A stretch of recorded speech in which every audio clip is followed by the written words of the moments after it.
Belize is like one of the only areas you could actually do cave tubing in Central America. And this cave system here is one of the most popular cave you could ever go through.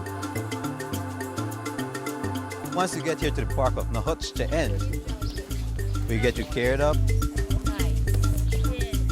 Gonna take a little, about 30 minutes hike through the rainforest, natural trail.